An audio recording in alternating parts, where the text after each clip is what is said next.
Hi guys, so Thanksgiving is coming up, and because of that, and I've also been learning some of this stuff myself, I wanted to go over some foods that are dangerous for cats, and some of these are specifically what you would serve for a Thanksgiving dinner.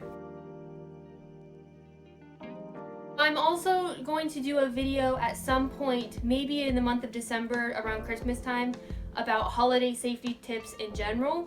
I'm going to share a few of those in this video too, but today I'm mostly going to be talking about food that's dangerous for cats and kind of how to deal with that. Make sure you subscribe so you see that video when it comes out too. A lot of these foods are dangerous for dogs as well, so this might be helpful for you even if you don't have a cat.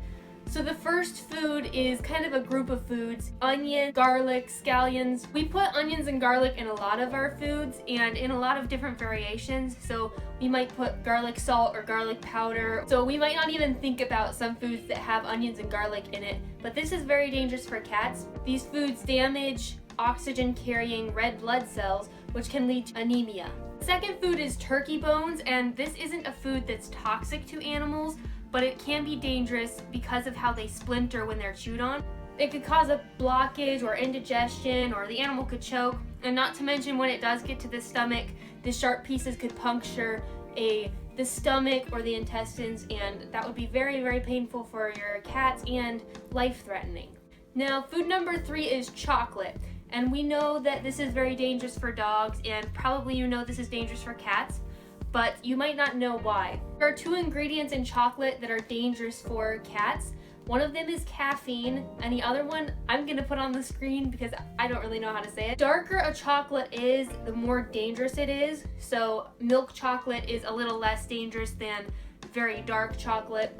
I didn't specifically look up white chocolate, but I don't think that white chocolate actually has chocolate in it. I think it's man-made, so I'm not sure about white chocolate. I'll try to look that up and leave a link in the description about white chocolate, but you always want to look things up and research it before you feed it to your cat, so be careful with that. Very small amounts of chocolate could be dangerous to your cat, especially since they're smaller than dogs. I know some people will feed chocolate to their dogs even though they're not supposed to have it, and the dogs don't always have bad effects from it. You should never feed chocolate to your dog or your cat, and if your cat or dog does get a hold of some chocolate, it's always better to be safe than sorry, so call your vet, ask them if the animal needs to be seen.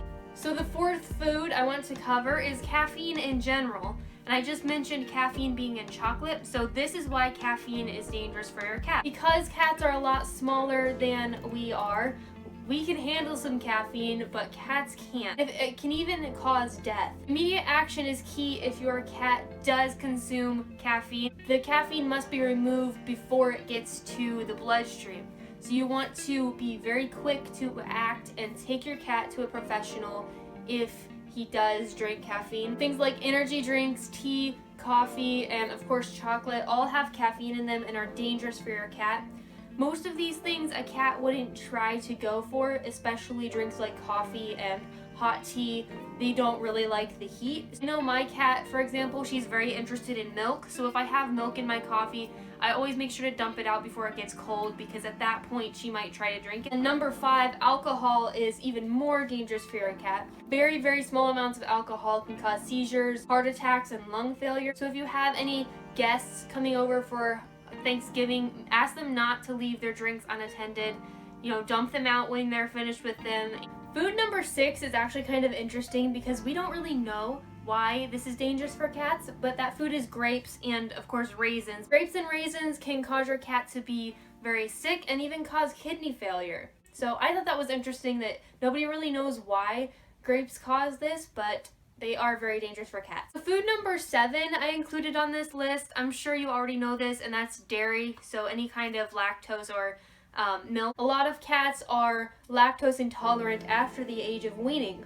Now, dairy will not cause them great harm. It's probably not going to kill them, but it can make them very sick depending on the amount of milk they've had. Of course, even nursing kittens or bottle babies should not have cow's milk. That can harm them.